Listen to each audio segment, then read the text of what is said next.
Vous écoutez Samedi de lire avec l'auteur invité d'Amélie Boivin-Enfield. On est maintenant rendu au moment de la chronique littéraire de cette semaine. Et Philippe, on va commencer avec le premier, un roman jeunesse. Oui, alors c'est Camille de Patrick Isabelle. Oui, alors c'est un roman jeunesse qui traite magnifiquement de la violence conjugale, mais également de la violence d'un parent envers son enfant. Dans ce cas-ci, c'est d'une petite fille qui s'appelle Camille. Alors c'est une jeune fille qui est très, très refermée, qui s'est toujours cachée pour que les gens la laissent tranquille et pour pas que les gens découvrent ce qu'elle vit, elle, à la maison. Alors elle met souvent des longs pantalons pour pas qu'on voit les traces sur ses jambes, également sur ses bras. Et un soir où le père de Camille va complètement déraper, va complètement... vraiment déraper et frapper sa mère violemment, et même Camille va y goûter. Et finalement, pendant la nuit, sa mère va décider de s'enfuir avec sa fille. Alors, ils vont s'enfuir du côté du Nouveau-Brunswick, chez de la famille de la mère de Camille, famille que Camille n'a jamais vue parce que sa mère est en chicane avec sa famille depuis toujours. Et finalement, elle va découvrir le Nouveau-Brunswick, un endroit magnifique, une famille qui va être super accueillante pour elle et sa mère. Et puis, du jour au lendemain, Camille va disparaître. Alors, le livre commence avec la disparition de Camille et le roman va être en alternance, justement, avec l'arrivée de Camille là-bas, les semaines qu'elle va passer là-bas, et on va alterner avec les chapitres où on est à la recherche de Camille, on va tenter de comprendre où elle est, qu'est-ce qui s'est passé.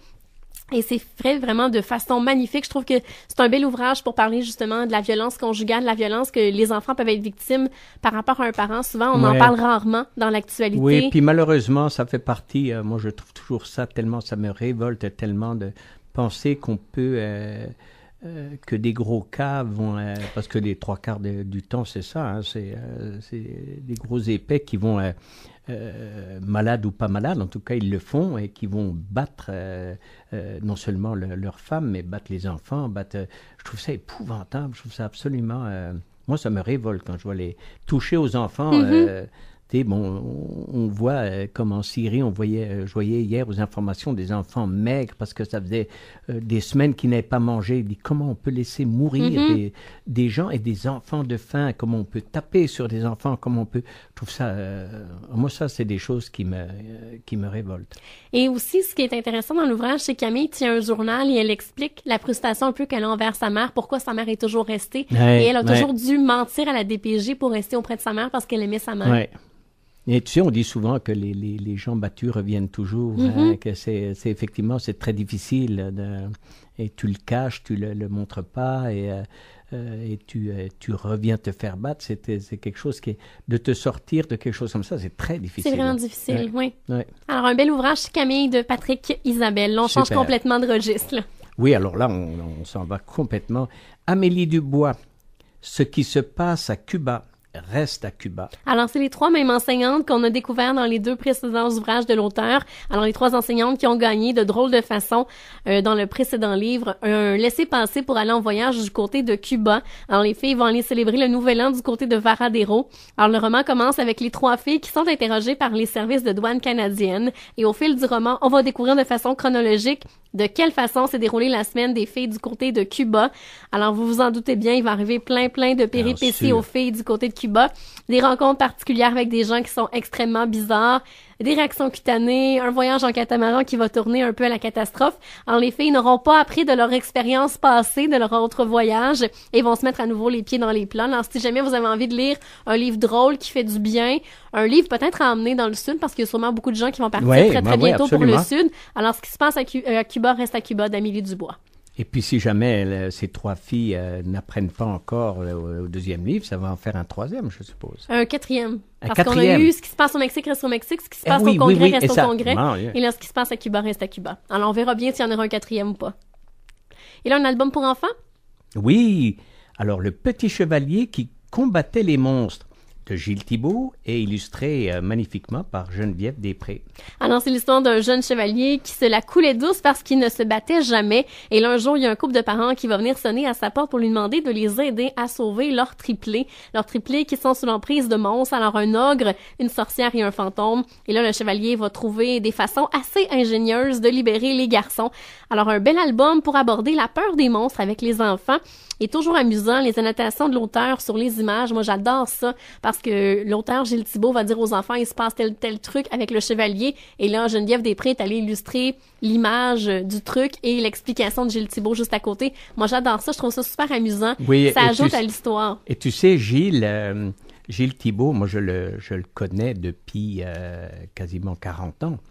Et Gilles était illustrateur au départ, et puis a laissé à un moment donné l'illustration pour écrire. Et l'écriture est devenue une piqûre. Elle est toujours. Et c'est un auteur extraordinaire et un auteur très prolifique. Il écrit je ne sais plus combien de petits romans et de combien d'albums. Tu sais, quand tu me demandais la piqûre, est-ce que tu l'as encore? Lui, il a eu la piqûre de l'écriture et il passe ses journées à écrire avec le même talent. Et puis, c'est très beau. Oui, ça s'appelle Le Petit Chevalier qui combattait les monstres de Gilles Thibault et Geneviève Després. Alors là, on part dans complètement autre chose. Quelque chose qui est très, très à la mode en ce moment. Oui, mon carnet de notes à colorer, c'est Pour révéler la vraie nature aux éditions de l'Homme. Et c'est... Comment s'appelle-t-elle? Le nom de l'illustratrice, je pense que tu l'as à l'endos si tu fermes le livre. Je crois que c'est écrit à l'arrière, en haut, non? Oui, Marcia...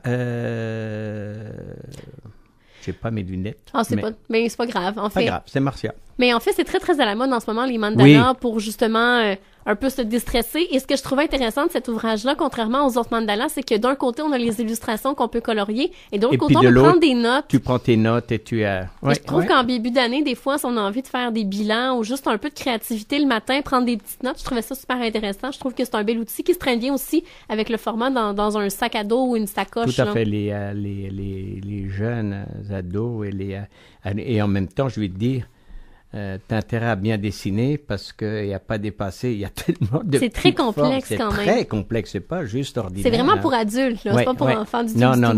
Ah non, on va pas donner ça aux enfants, ça va être un gâchis. Et là, on va aller encore dans la créativité cette fois-ci.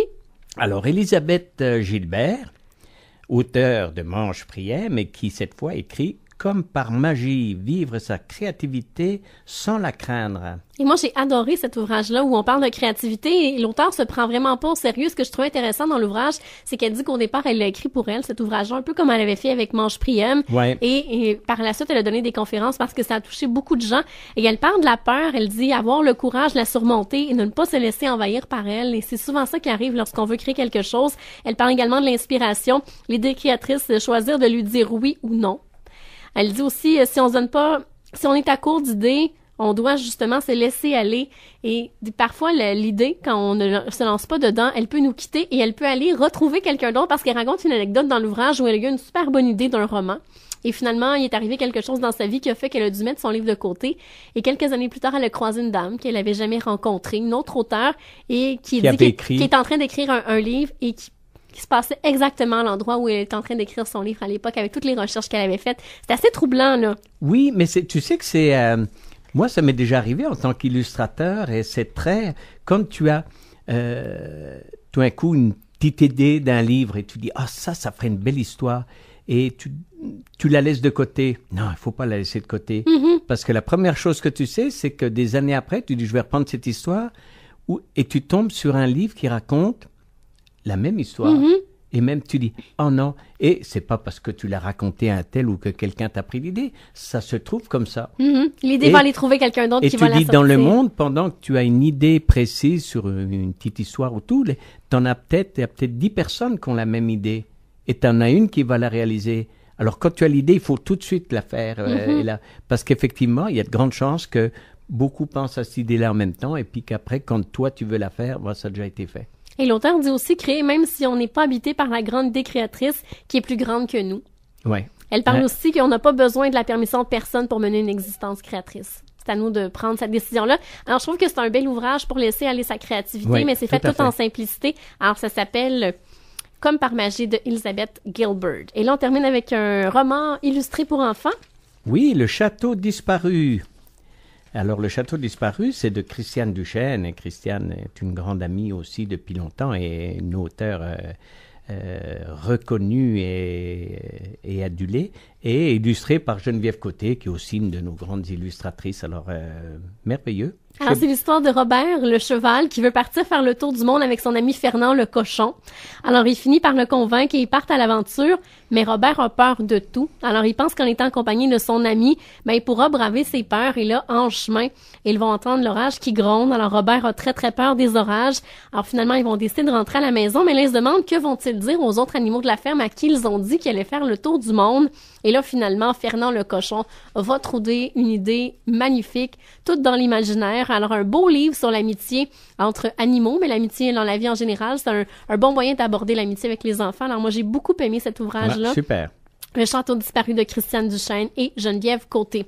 Philippe, si tu me permets, on s'arrête et au retour, ce sera déjà la conclusion de l'émission. C'est incroyable.